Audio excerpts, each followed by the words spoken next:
Hello everybody, this is Intrepid83 and welcome back to Let's Play Final Fantasy VIII. Hopefully I've got Encounter None on.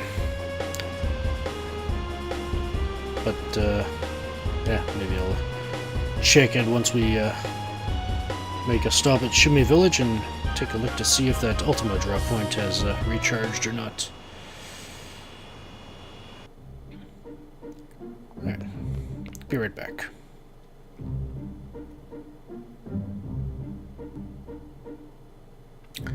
Alright, and we drew 13 for a total of 182. Awesome. And yeah, we do have Encounter None still on, so yay. Alright.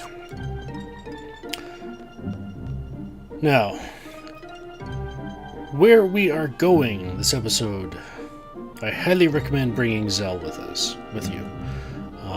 As the reasons will be made apparent to you once we get there. So yeah, as mentioned last episode, also, there's only one spot left in our Guardian Force page, if you will, of our menu. But there are 3 Guardian Forces remaining that we can get. I wonder if there's anything we can do about that. Well, we'll take a look into it eventually, but in the meantime, let's see if this place has anything else for us.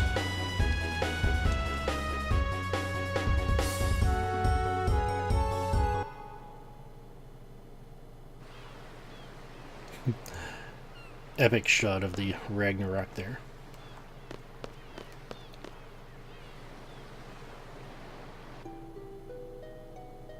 Whoa. Things are a little different here. Was that vine always there? Was this always here?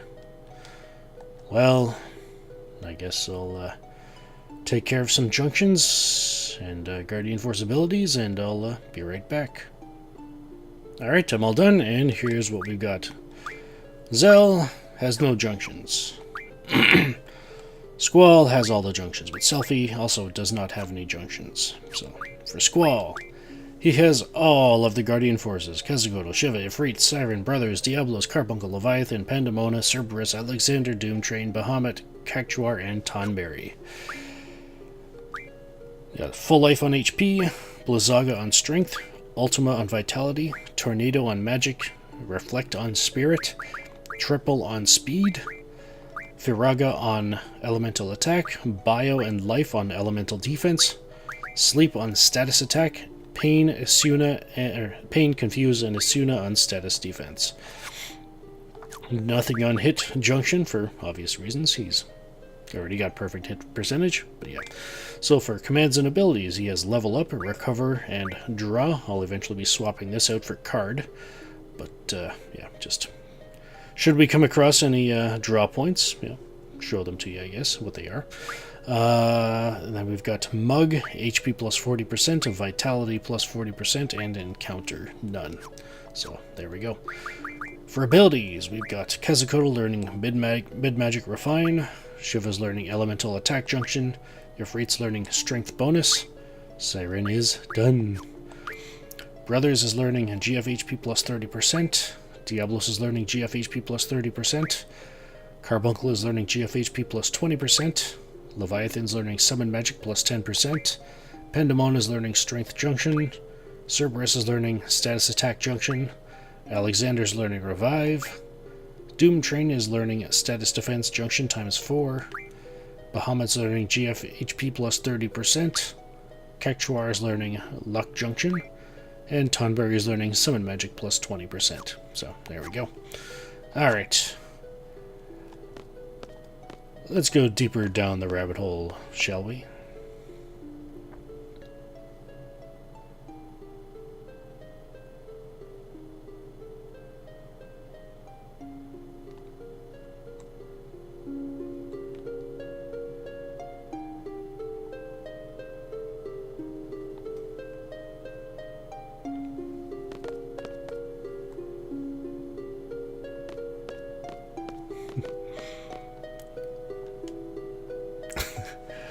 Yeah, it's like a giant aquarium. The only difference is we're the ones that are enclosed by glass.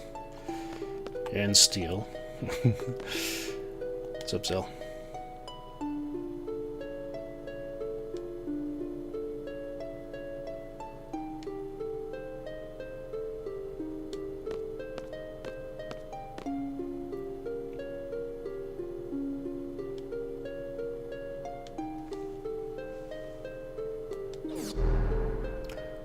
Level energy system. Reserve steam pressure at 20. Energy-wise, it is possible to reach the excavation site. Yes, please. 6-level tower connecting to a ruin at the bottom of the ocean. Oh, neat. Due to low energy, it is difficult to access a path to lower levels. Rotate lower levels by expending energy units efficiently. Did they find Atlantis? Alright, so we're at current level, so I guess that's level 1, and they got 2, 3, 5, 6, and then the excavation site. Alright. So we've got 20 reserve steam pressure.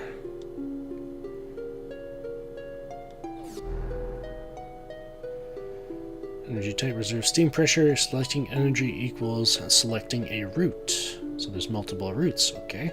Depending on the energy amount, rooms connecting 3 to 5 will change. Do not forget to save an amount for use at the bottom level. Alright, we'll keep that in mind.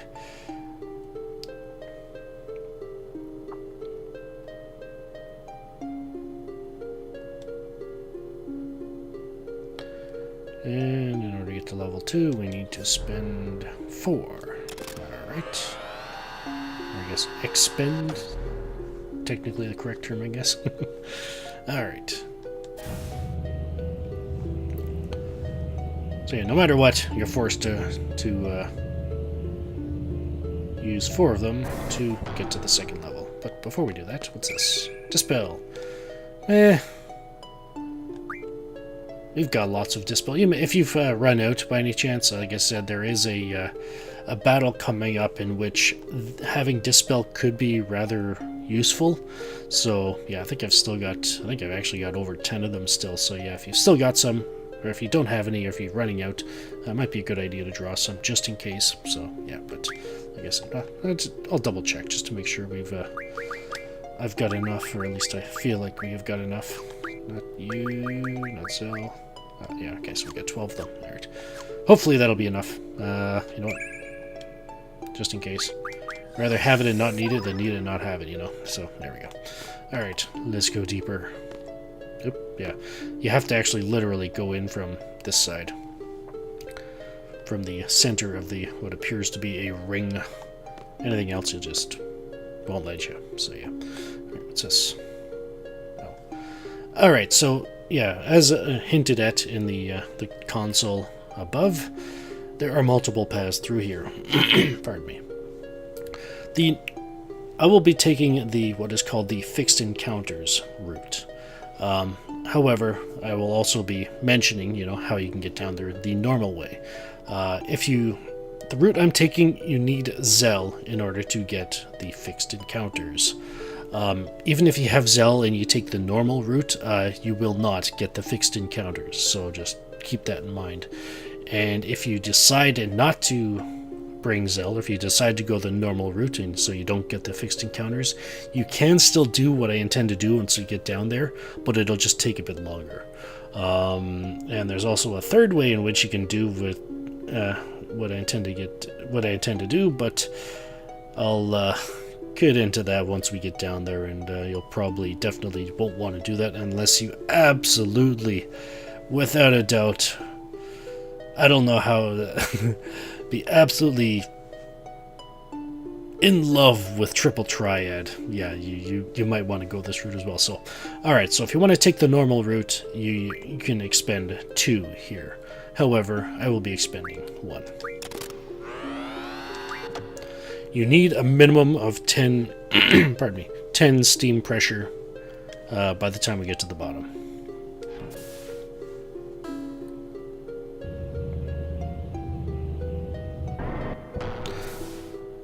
And as mentioned above as well, depending on the... Well, I guess I didn't really mention it, but yeah, if you'd spent 2, this next floor, I believe, would be a bit different.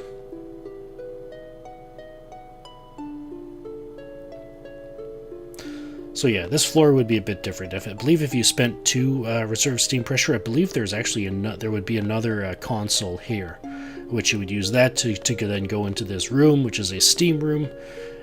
You would actually have to spend 4 more steam pressure to be able to get in there, but there's a machine in there that would give you 7 back. So yeah, I think there's like a save point or drop point in there as well. But yeah, that's for what I have organized in terms of, you know, getting the I guess the last few spells that I intend to get for my stock in this game.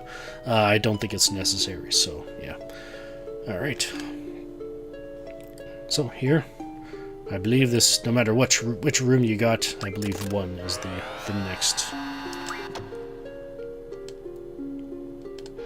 next step to going down. All right.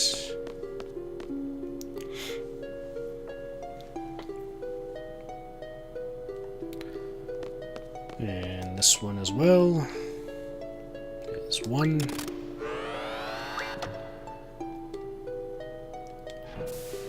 Down to 13.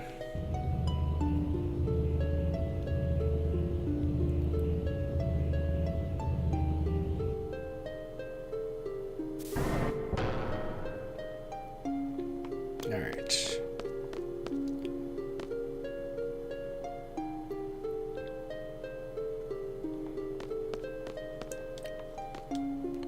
Whoa. Is that an anglerfish? Yeesh. Well,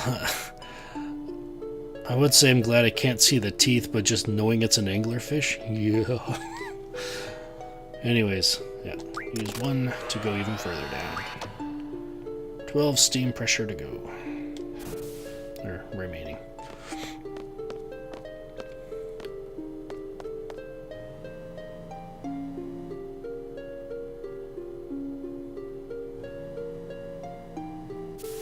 Whoa. What's this? Okay, so if you've taken the path that I've taken, Zell speaks up here, if you have him in your party. And in this case, well, we can either say don't know if you can, in which we would then spend 4 steam pressure to be able to open the next door. However, that would drop us below the 10 we need for the very bottom. So, in this case, if we let Zell work his magic,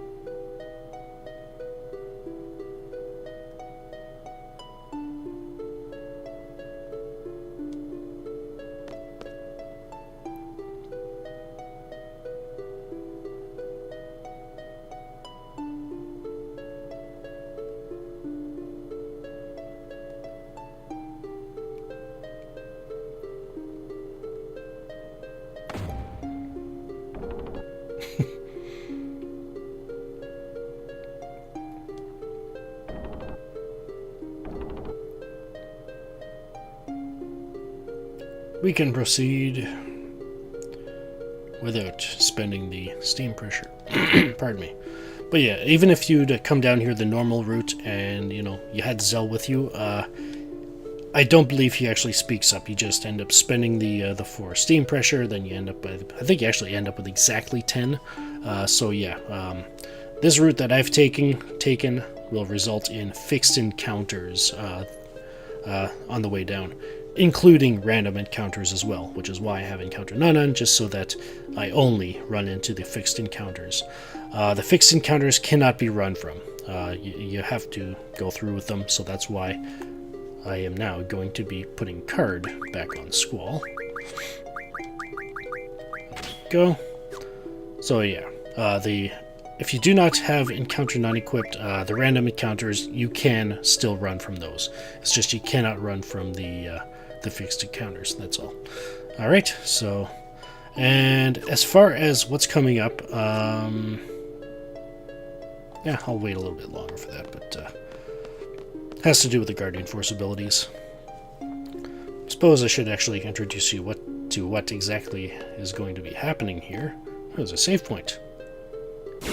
But before we can get to the save point, there is the first of 3 fixed encounter points on this floor. And this floor, the fixed encounter points all have tri-faces. Alright, so yeah. Alrighty, so this is the point in which we need a lot. This is where we're going to be grinding up our curse spikes. We need a total of 100 of them in stock. I think at this current moment, I think I have 4 in total. That's, including, maybe, stock and inventory, and also tri-face cards that I actually still have in my collection. Now, this is by far the quickest and easiest, probably, I don't know if it'd be the easiest, but it'd be the quickest way to get the 100 curse spikes. Because, let's scroll down the notes here. Pardon me. Alright, so... Yeesh, need a drink, hang on. Alright, so... The tri-faces at... Well, you gotta remember, the enemies here, their levels are modified by 15 levels. Which means whatever level that we are, we got Squalls at level 7, Selfie and Zeller at level 8. So, the average is around between 7 and 8. So, generally you'll end up with battles against enemies that are level 7 and 8. However, with this place, add 15 to that. So it could be, well, that would be what, level 22 to 23. And then there's also the variation of, plus or minus 20% kind of thing on the calculation of the party's level, so to speak. So you could go as low as level 20. Pardon me. If I have to do that one more time, I may have to mute the mic, but anyways.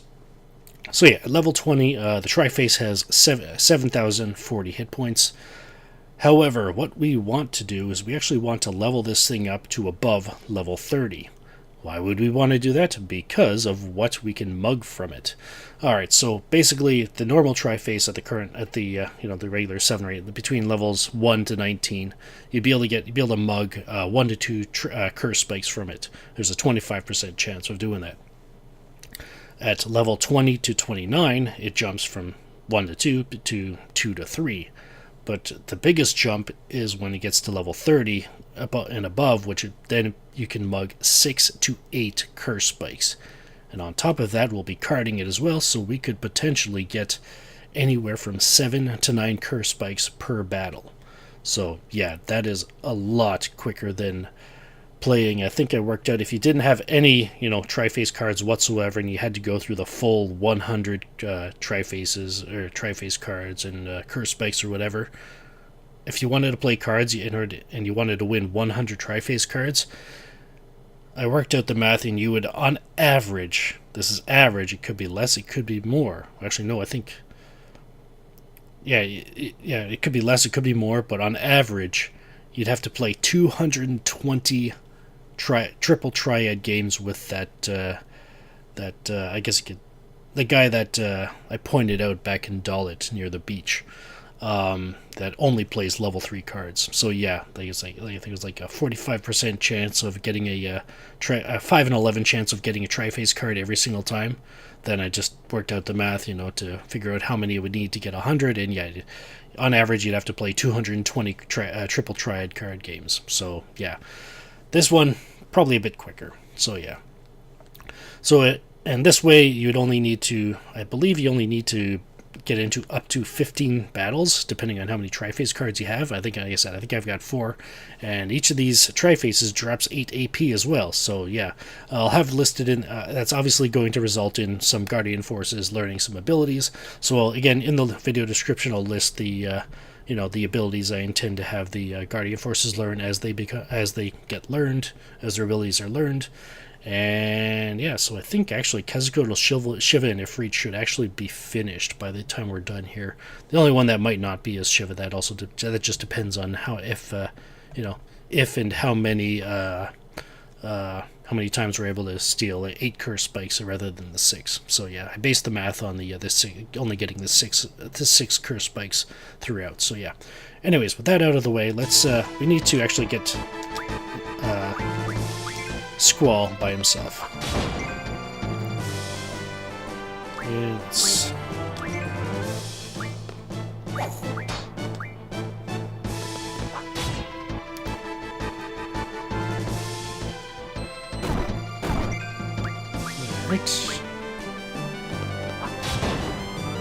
Alright, now with that, now for the business portion of this. So the Tri-Face. What we want to do is actually level it up. And this will let you know exactly what level it is because of whatever it levels up as it's double that, and that's its current level. Went up by 23. Wow, we got a strong one here. So yeah, it's at level 46 currently. So once you do that, the variation of the calculation for the level or whatever, we'd end up with a base of level 20, so you level it up. So basically look for anywhere between level 40 and level 50 once you level up the Tri-Face. At level 40, the Tri-Face has 9,120 hit points, and at level 50, it has 10,550 hit points. So there's not that much of a variation. So it should be relatively safe to be okay. It shouldn't be too stressful to be able to do it this way.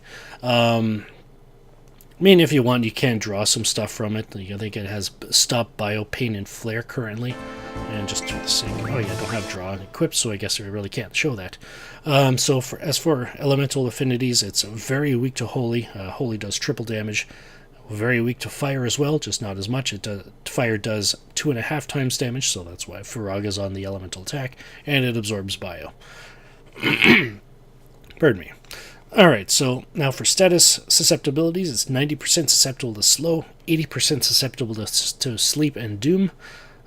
So that's why Sleep is on the status attack, to basically take it out of commission, because remember, this thing is at level 46 right now, so it is considerably stronger than if we'd fought it previously. 60% susceptible to Zombie, 40% susceptible to Death and Blind, 20% susceptible to Stop.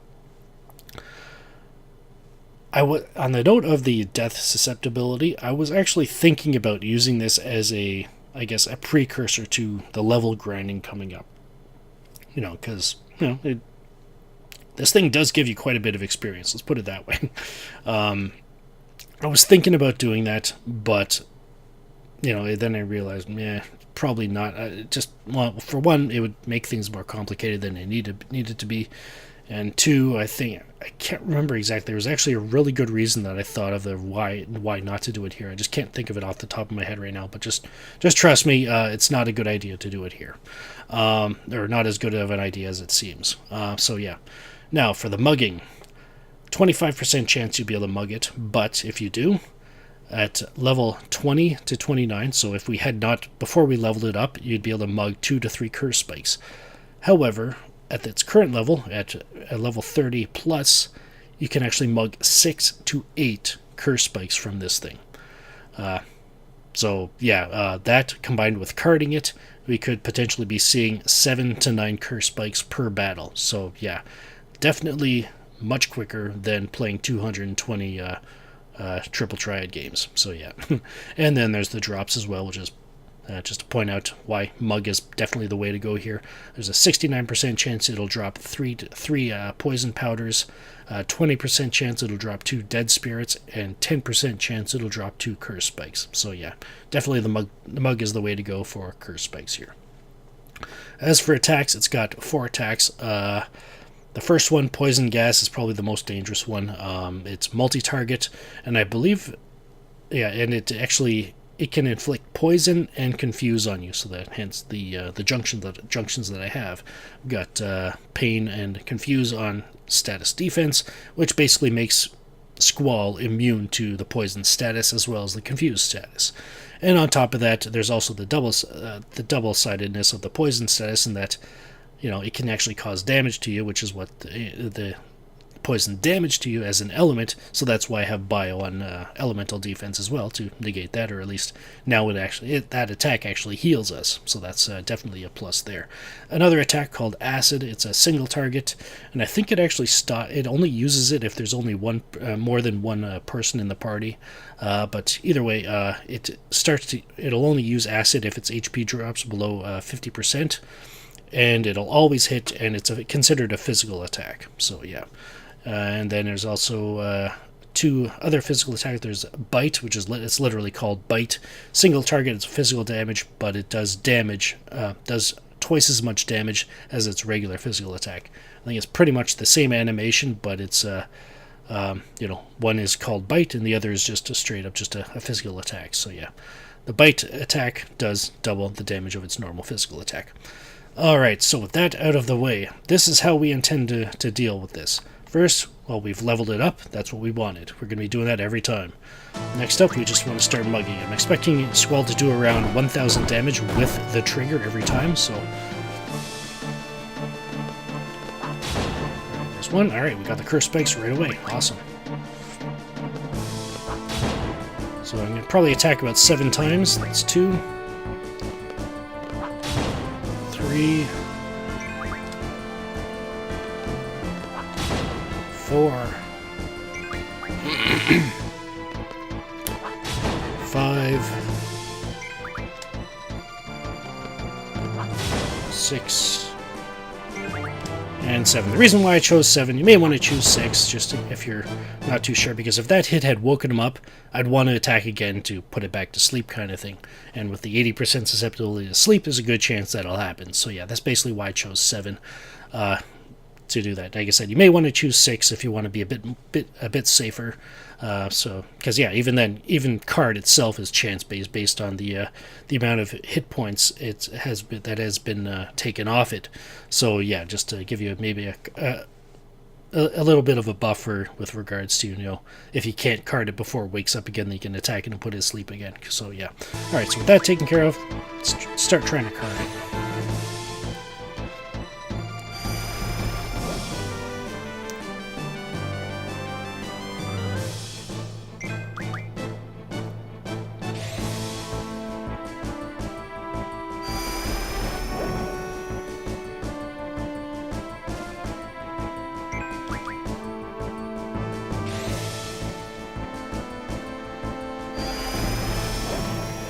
And there it goes.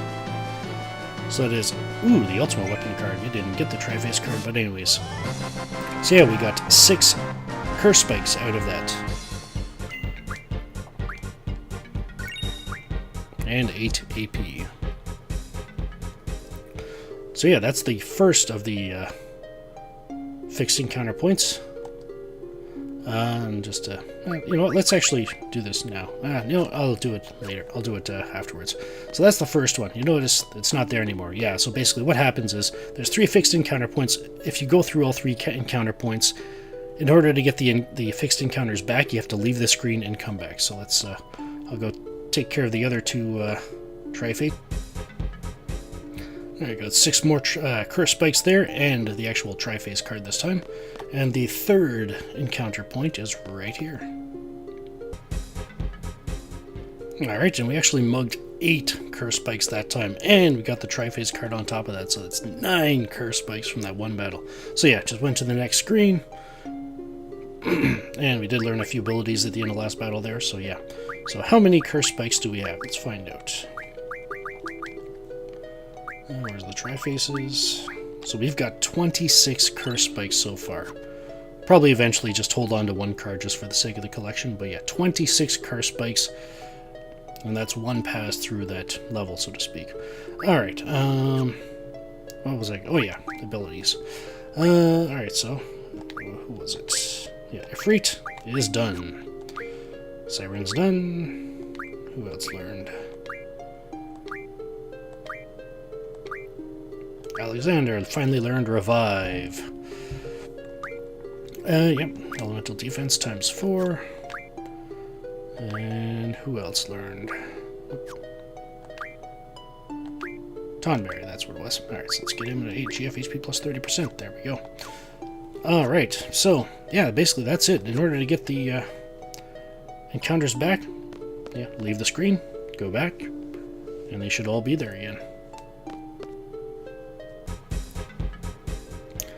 So yeah, they're all back there, so rather than, going through that again, basically this actually should only take, I test run it, and it should only take around a half hour, so give or take a few minutes. And yeah, that was including, the first battle kind of thing. So yeah, we've got less than a half hour left of the grinding to go kind of thing in terms of this. So yeah, I'll take care of that off screen, and next time, I guess we'll have to go a little deeper here and see what exactly they were excavating. This is Intrepid83 signing off. Thank you for watching, and have a good one.